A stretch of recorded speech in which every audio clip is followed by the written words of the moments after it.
Visualize this.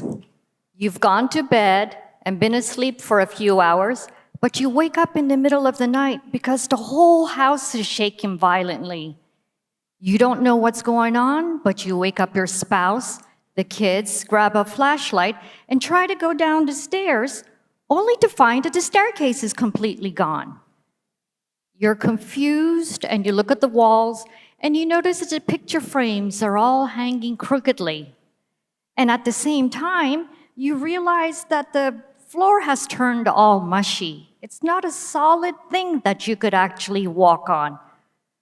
And although it's pitch dark, because the electricity has been cut off, you can still hear each other in the total darkness, and you're just glad that you're on the second story of the house above the swirl of mud and broken furniture and tree trunks down below. But just then, the house shakes for a second time, and that's when the roof comes crashing down on you.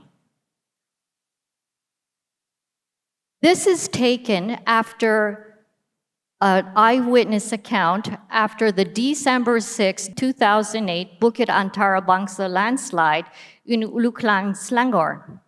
This family was one of 21 victims who were interviewed by the forensic investigation team of the Malaysian Public Works Department. Later, a neighbor explained how he found this family. The father was pinned flat under the roof truss with his left leg and right hand pinned by the structure. He was screaming in pain. Then I turned around and there was the 8-year-old son who had a reinforced concrete beam across his pelvis, his stomach area. He had a cushion over him because his mother had placed a cushion to protect him against the falling debris. The mother was busy helping her son when she was hit in the back by a T-beam that came flying through the wall of debris. What I saw of the mother was only the arm above the elbow. Her body was completely buried. Only her hand was pointing out. Out of the 21 interviews that were taken, several insights started to emerge. One of them was, how did this horrible event happen to me? Risk expert and author David Ropick says that it's because of a perception gap that we have in our mind.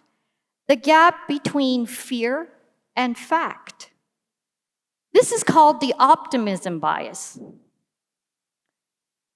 Optimism bias tricks us into thinking that negative things won't happen to us. When it comes to risk, bad things happen to other people, but never to ourselves. And maybe bad things like landslides won't happen to you. But for people living in hillside areas, it could be a constant concern. And while you may never live near natural slopes, there are plenty of man-made slopes and walls around. You've seen those retaining walls with the housing on the top and the bottom. The risk is still there. Unfortunately, the signs of the landslides had been there. The eyewitness accounts revealed that the residents had been seeing the signs days, weeks, even months before the landslide occurred. But unfortunately, the residents didn't know how to recognize them. So several communities in Bukit Antara Bangsa decided to do something about it. They decided to live with risk. Or more specifically, they decided to manage the risks. This meant taking all the signs that JKR, the Public Works Department, had compiled and started teaching them to others in the neighborhood so that they could start a slope monitoring program. while you could never 100% completely guarantee that a landslide won't occur, you could at least reduce the chances or the likelihood of it occurring to you. And so that's how SlopeWatch, a community-based landslide risk reduction program, was born. The program aims to educate members of the public on why landslides occur and how you can watch out for signs of a failing slope. One of the things that SlopeWatch often tells people is this: look out for water. Although there are many factors that set the stage for landslides, the trigger is often water. That's why we're always telling our residents that good water control through well-maintained drainage systems, weep holes on retaining walls that drain the water out of the slope, and keeping bare slopes covered with some kind of protective cover is essential to slope stability. Taken all together, these measures ensure that slopes don't reach the point of saturation that the slopes fail. So, what are some of the telltale signs of a slope failure? Well, let's start by looking at what people who live at the bottom of the slope may see. A good indicator that a slope is failing is water ponding at the foot or the bottom of the slope. So if you see water ponding or accumulating in areas that you have never seen before, better get that checked out. Another indicator are drains at the bottom of the slope. They're usually good for showing signs of ground movement. So if you start seeing drains that are becoming more and more narrow or crushed, or you see drain sections that are getting all broken up, better get that checked out as well. Now, people who live in the middle of the slope may suddenly start experiencing walking on wet, mushy, soggy ground on the slope surface. And finally, people living at the top of the slope may start seeing long horizontal cracks developing at the edge of the slope or wall, meaning that the ground is starting to pull away from the slope surface. So whether you live at the top, the middle, or the bottom of the slope, people will see a different set of signs. In the case of Bukit Antara Bangsa, one resident, whose house is no longer around, said that he saw a lot of water coming out of the bottom of his slope. We now know that indeed his slope was saturated, and that indeed there was a lot of water coming out the middle and the bottom of his slope. But back then, we didn't know that. It was a sign of a slope in distress. But since he didn't know that, and we all didn't know that, the owner even made a pond of ornamental fish at the base of the slope using the water that was coming out. Another resident had reported seeing signs of a sinkhole developing on the road right across the street at the base of the slope. He called the authority, and they came with their filler material and gravel and patched it all up. But a few weeks later, another sinkhole appeared on the ground, this time right beside his house. We now know that it was because the slope was draining water at the base of the slope, under the road, and under his house. And other residents had reported seeing other signs as well, like trees and fences starting to lean down, or clear water down a stream that was subtly turning muddy, just to name a few.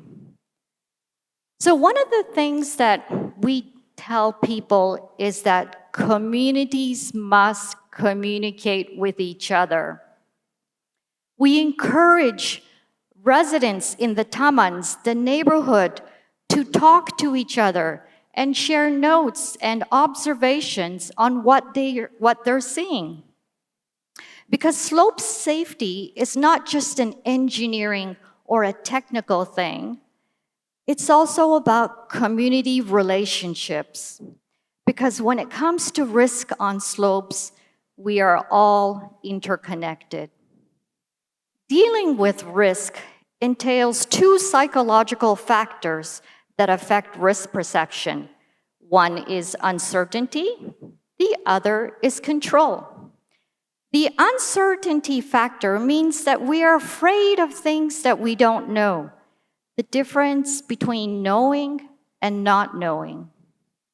Although we are more likely to die in a car accident, we're more fearful of landslides because we just don't know why and how they occur.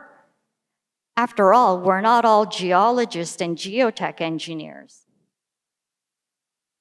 But you can combat that uncertainty with a sense of control.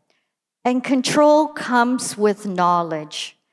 So this is my takeaway message to you all, is that knowledge or an understanding of how and why something happens can give you a sense of control. Let me explain. Within disaster management circles, it is said that natural disasters are not natural. They're man-made.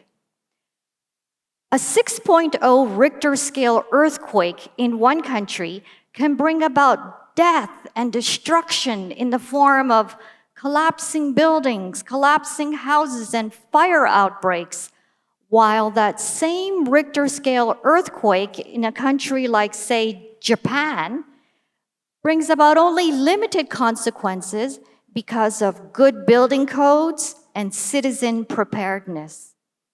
So it's not the event that causes the fatalities, it's our lack of protection and preparedness.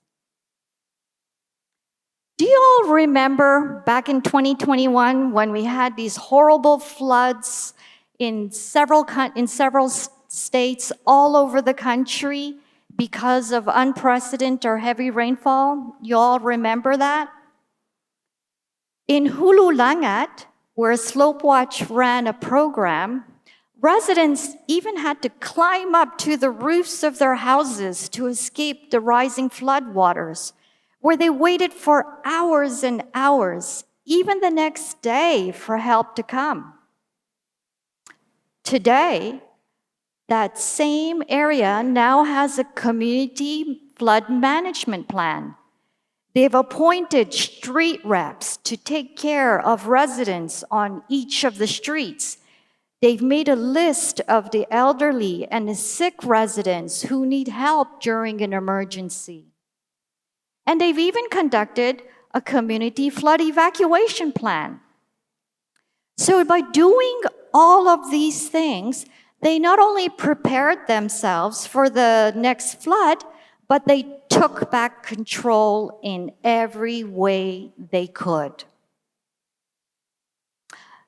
The same in Bukit Antara Bangsa. After the 2008 landslide, communities started setting up slope watching all over the place. Resident associations set up slope watching committees or groups to watch out for signs of landslides in their backyard or even around the area. And ever since then, there's been a great reduction in the number of major landslides in the area. So this brings us to my final message to you, is that you don't have to be a victim. You can become your own emergency first responder. Rescue yourself so that you could rescue others, and you could even help the government first responders when they arrive at the scene. So how do you do that? Form an emergency responder group in your community or join an existing one. Learn about disaster risk reduction and become a trainer. Teach others. And most important of all, don't be a victim.